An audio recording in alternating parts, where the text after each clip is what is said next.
Imagine having an instant way to identify slow spots in your screenplay before anyone else does. This one shift lets me write scripts that hold attention from beginning to end, and I've been teaching my students how to use this tool for the last decade to place in contests and to get the attention of Hollywood decision makers. So I'm going to show you how to master screenplay pacing using one of the easiest tools in your arsenal, and I'm going to show you how to adapt it for a couple of situations. And the tool itself seems like a throwaway. When I read scripts, I don't even conscientiously read these words, but it drastically impacts how fast or slow your script reads, how a reader interprets both you as a writer and your story as a viable product. If that weren't enough, it helps you eliminate things like this, which pretty much everyone says is bad practice because it takes readers out of the script. And on top of that, it just makes writing easier. So what is this magical yet simple tool? Slug lines. I know it's not sexy, but as is the case with most things screenwriting, it's the simple tools that, if you use them effectively, are the best tools. So what is a slug line? First, it's not a scene. Scenes can have one slug line or they can have many.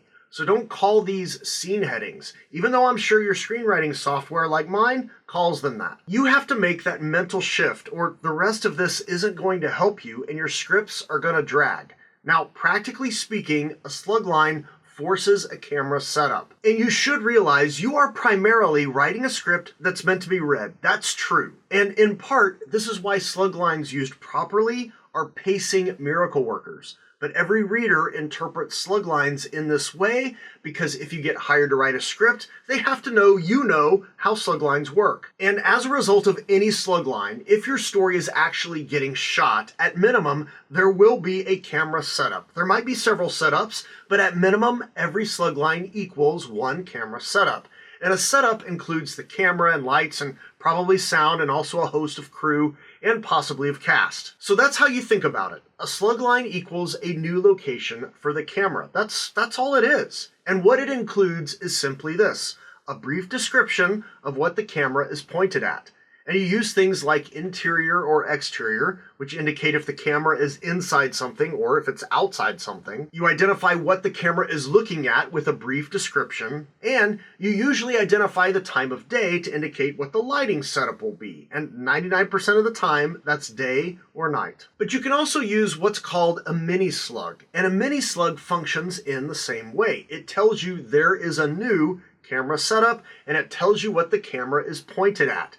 But mini slugs do not include interior, exterior, and they don't include the time of day because those things are implied. A mini slug is essentially a forced camera setup inside of or underneath the main camera setup. It's kind of like how you would think of an outline. Okay, there's the main bullet point, the main slug line, and within that are additional setups the director or cinematographer want to get.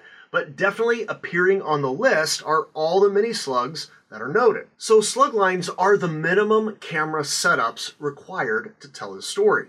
And I realize some of you might be thinking at this point, well, Jake, what does this have to do with pacing a screenplay? A reader reading your screenplay is imagining in their mind's eye the movie or show as they read. But if you want to speed things up, you need more slug lines. You got to make them move the camera in their mind. And if you want to really speed things up, you use mini slugs. If you want to slow them down, you use fewer slug lines. And what you have to be conscientious about when writing is you want the reader to go on a ride. There are ups and downs. There's fast action and there's slow moments. And one of the simplest ways to control that pace of the read is through the slug lines. And again, it's what the camera is focused on. In other words, it doesn't have to be a location. So yes, slug lines typically include interior, exterior, the location, and the time of day. But mini slugs can be anything the camera focuses on. So let's look back at the scene of Brian's. There's lots of camera angles, the slug lines are long, and there's too much information. But we don't need all the camera angles because slug lines tell us what the camera is pointed at. And if you want a new camera angle, just use a different slug line description or use a mini slug. So we basically have a few shots in this scene. There's a city below, and the power grid dies for half of the city. There's a title card, welcome to the show. There's a nightclub that's still rocking, although we aren't sure whether it's in the unpowered area, so that needs clarifying. the block around the club, although there's no real reason why, unless the fire escapes are important to see for something that happens down the road. There's the marquee, and then inside the club that's rocking, there's people drinking and dancing, and there's a band that's playing on stage. This is not a gig, it's their battleground. That's a solid line. And that's the first part of the scene, and you can get through it and follow along, but if you read it, it's very choppy and you keep getting pulled out because of the camera directions, and it's a little slow in pace, much slower than it should be for a first scene in a script. So I took a quick pass and reworked Brian's scene. Brian's on my email list and submitted this scene, so thank you, Brian. But if you want to be like Brian and get my emails so you can learn about when to submit scenes or how to submit scenes that I use as examples in future videos,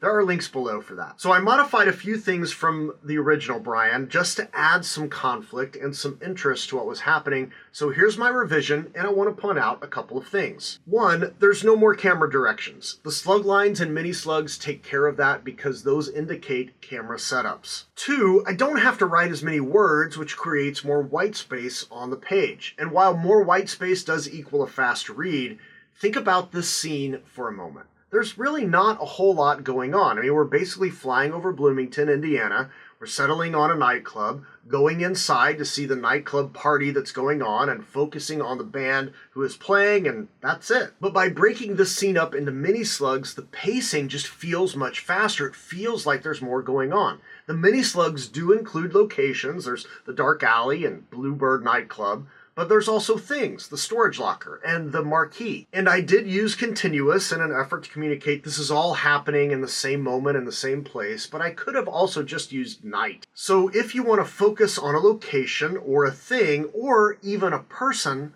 put them as a mini slug. Remember, the slug line hints at a camera setup, and I bet as you read the scene, you saw each of those mini slugs as different shots, or at least as the camera in your mind's eye focusing specifically on them. And that's what's supposed to happen. It makes for a more engaging and better read. And if you want to slow things down, just don't put as many slug lines. Slug lines are an incredibly simple yet powerful tool that will help you manage the pacing of your story because you do want your readers going on this ride.